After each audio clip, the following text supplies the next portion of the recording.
Assalamualaikum warahmatullahi wabarakatuh. Saya Eni Hernawati, saya dari kelas 6 F Manajemen Fakultas Ekonomika dan Bisnis. Saya di sini akan mempresentasikan materi tentang ekonomi manajerial. Materi pembahasannya ada 5. Yang pertama, teori ekonomi. Yang kedua, teori permintaan. Yang ketiga, estimasi permintaan. Yang keempat, teori dan estimasi biaya. Dan yang kelima, struktur pasar. Yang pertama, ekonomi manajerial. Ekonomi manajerial adalah aplikasi teori ekonomi dan ilmu keputusan yang membahas bagaimana suatu organisasi bisa mencapai suatu tujuannya dengan cara yang lebih efektif. Ada 3 masalah keputusan manajemen. Yang pertama, profit organisasi. Yang kedua, perusahaan nirlaba. Dan yang ketiga, badan pemerintah. Yang selanjutnya, pengertian ilmu keputusan. Ilmu keputusan adalah ilmu yang menggunakan perangkat matematika ekonomi dan ekonometri untuk membentuk dan mengestimasikan model keputusan yang ditujukan untuk menentukan perilaku optimum perusahaan. Keterkaitan antara area fungsional dengan ilmu ekonomi manajerial, yaitu untuk mengintegrasikan teori ekonomi dengan ilmu pengambilan keputusan dan area fungsional untuk mencapai tujuan suatu organisasi dengan cara yang lebih efektif dan efisien. Pengambilan keputusan manajerial ada 5. Yang pertama, menentukan tujuan organisasi. Yang kedua, menentukan masalah apa yang dihadapi oleh perusahaan. Yang ketiga, mencari solusi untuk perusahaan. Yang keempat, memilih solusi terbaik dari yang tersedia. Dan yang kelima, mengimplementasikan hasil keputusan tersebut. Selanjutnya, teori perusahaan. Perusahaan adalah suatu organisasi yang menggabungkan segala macam sumber daya untuk memproduksi barang atau jasa sehingga bisa dijual.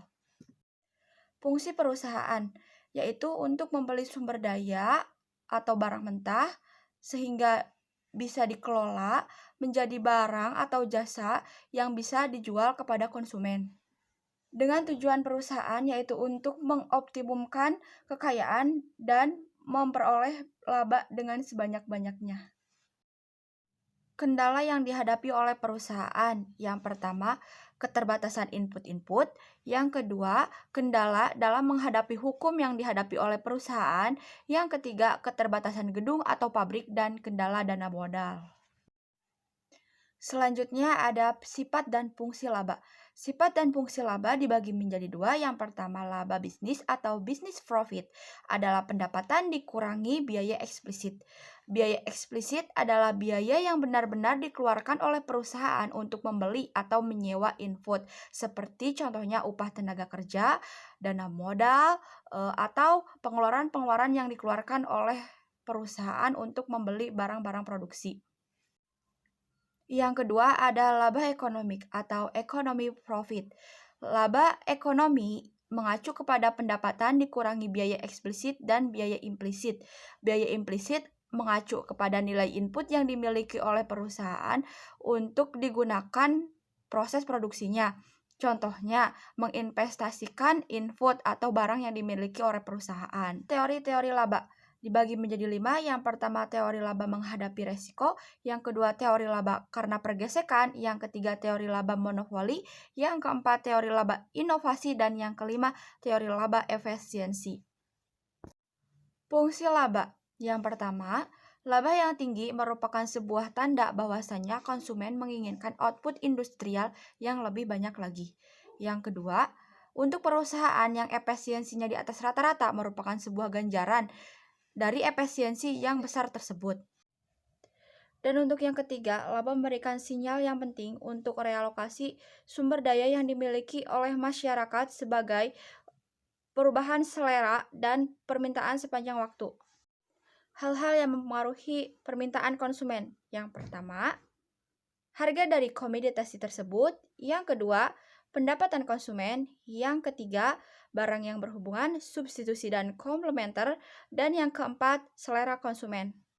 Macam-macam barang. Barang dibagi menjadi 2, ada barang normal dan barang inferior. Barang normal adalah barang yang akan banyak dibeli oleh konsumen ketika pendapatan konsumen sedang meningkat. Sedangkan barang inferior adalah barang yang tidak akan banyak dibeli oleh konsumen walaupun pendapatan mereka meningkat. Contoh-contoh dari barang normal seperti mobil, rumah, pendidikan, dan lain-lain. Sedangkan dari barang inferior, contohnya seperti telur rebus, nasi aking, dan lain-lain. Dua efek permintaan pasar. Yang pertama, efek kereta atau bandwagon effect, dan yang kedua, efek kesombongan atau snow effect. Efek kereta atau bandwagon effect yakni orang melakukan permintaan terhadap komoditas karena orang banyak membelinya. Sedangkan efek kesombongan yakni banyak konsumen yang berusaha tampil berbeda dengan eksklusif dan meminta lebih sedikit komoditas yang banyak diminta oleh orang. Selanjutnya, struktur pasar. Struktur pasar ada 4. Yang pertama, monopoli. Yang kedua, persaingan sempurna. Yang ketiga, oligopoli. Dan yang terakhir, monopolistik. Yang pertama, monopoli. Monopoli adalah perusahaan yang hanya memiliki satu-satunya produsen dan tidak memiliki substitusi yang terdekat, seperti contohnya PLN, Pertamina. Yang kedua, pasar persaingan sempurna. Pasar persaingan sempurna adalah perusahaan yang menghasilkan banyak barang homogen atau identik, dan setiap perusahaan terlalu kecil untuk mempengaruhi pasar, seperti contohnya grosiran dan lain-lain. Yang ketiga, oligopoli. Oligopoli terdapat sedikit perusahaan di dalam perusahaan yang memproduksi barang homogen atau terstandarisasi seperti semen, baja, kaca, dan barang heterogen atau terdiferensiasi seperti mobil, minuman ringan, dan lain-lain. Selanjutnya yaitu pasar monopolistik. Pasar monopolistik adalah perusahaan yang menjual produk heterogen atau terdiferensiasi. Pasar ini melakukan gabungan dari pasar monopoli dan persaingan sempurna. Selanjutnya, elastisitas permintaan terhadap harga. Elastisitas permintaan adalah pengukuran kuantitatif yang menunjukkan bagaimana besarnya pengaruh perubahan harga terhadap perubahan permintaan. Elastisitas permintaan dibagi menjadi 3. Yang pertama, elastisitas harga. Yang kedua, elastisitas pendapatan. Yang ketiga, elastisitas permintaan silang. Yang pertama, elastisitas terhadap harga.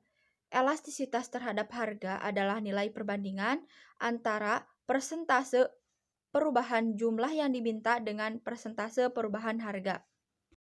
Jenis-jenis elastisitas terhadap harga. Yang pertama, tidak elastis sempurna. Yang kedua, elastis sempurna. Yang ketiga, elastis uniter. Yang keempat, tidak elastis. Dan yang terakhir, elastis.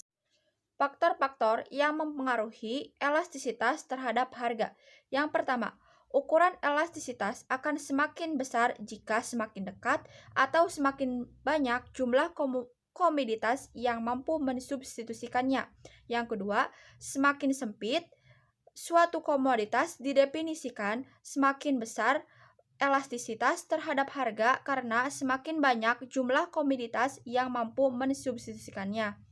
Yang ketiga, elastisitas permintaan akan semakin besar jika konsumen membutuhkan jangka waktu yang lebih lama dalam merespon perubahan harga. Dan yang terakhir, respon dalam kuantitas akan menjadi lebih besar jika dalam jangka panjang dibandingkan dalam jangka pendek. Selanjutnya yaitu elastisitas silang terhadap harga.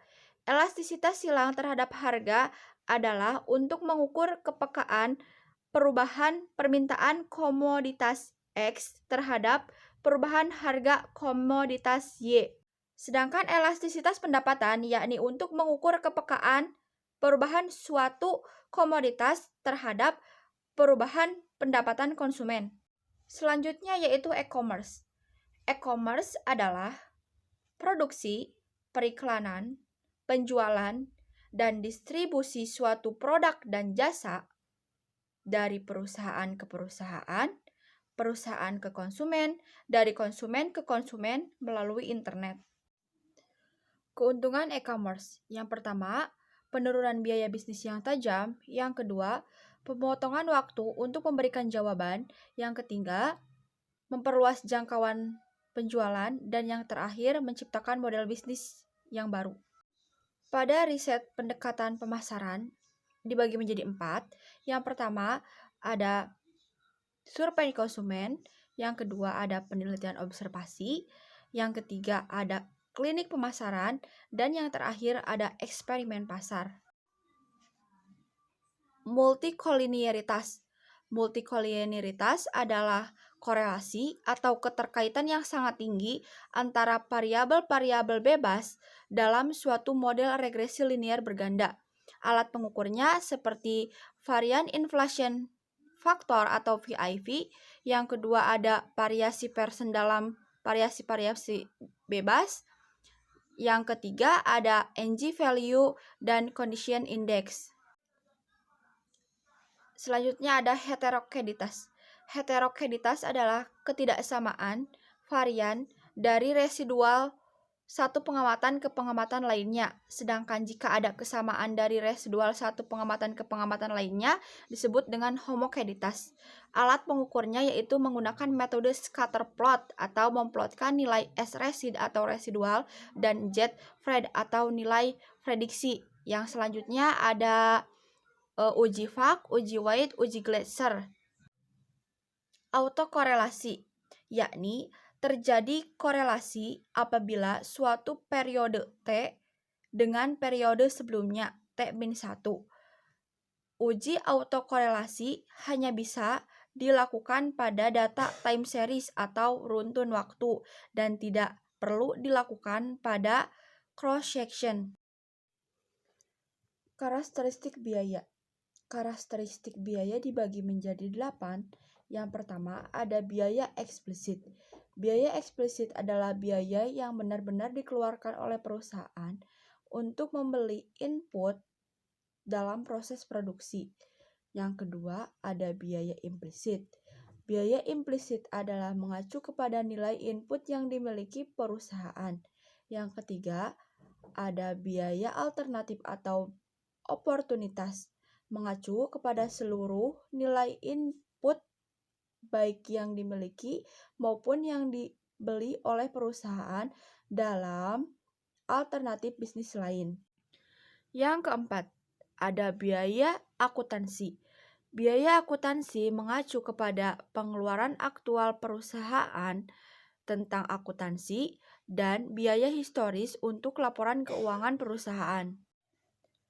Yang selanjutnya ada biaya relevan. Biaya relevan yang patut dihitung ialah biaya ekonomi ditambah biaya oportunitas. Terus ada biaya tambahan. Biaya tambahan adalah perubahan biaya total dari implementasi keputusan manajerial tertentu. Dan yang terakhir ada biaya terbenam. Biaya terbenam yakni biaya yang tidak termasuk karakteristik biaya atau biaya tidak relevan. Ukuran pabrik dan skala ekonomis. Skala ekonomis mengacu kepada situasi di mana pertumbuhan output secara profesional lebih cepat dibandingkan pertumbuhan input. Selanjutnya ada meminimumkan biaya secara internasional. Yang pertama, perdagangan internasional dalam input mulai banyak perusahaan yang membuat produknya secara internasional. Suku cadang dan komponennya dibuat di berbagai negara. Pemikiran sumber daya input asing yang strategis agar tetap kompetitif. Yang kedua, skala ekonomis internasional baru perusahaan berusaha melakukan eksplorasi sumber-sumber input yang murah dan produksi di luar negeri melalui integrasi operasi di seluruh dunia. Yang terakhir, imigrasi kerja terdidik mulai banyak tenaga ahli yang berasal dari berbagai negara berkembang. Pembahasan selanjutnya ada manajemen logistik dan supply chain management. Manajemen logistik dan supply chain management merujuk kepada penggabungan di tingkat korporat atau fungsi pembelian, transformasi, pergudangan, distribusi, dan pelayanan konsumen untuk menciptakan nilai. Untuk pembahasan selanjutnya ada perusahaan maya atau virtual corporation. Perusahaan maya adalah jaringan kerja komporer perusahaan independen yang bergabung bersama dengan kontribusi kemampuan intinya masing-masing secara cepat untuk mengambil keuntungan di pasar. Sedangkan relationship enterprise adalah jaringan perusahaan independen yang membentuk aliansi strategi untuk membangun kapabilitas dan bisa hadir secara geografis yang dibutuhkan untuk menjadi pemimpin global di bidangnya. Sekian dari saya, mohon maaf apabila ada kekurangan. Wassalamualaikum warahmatullahi wabarakatuh.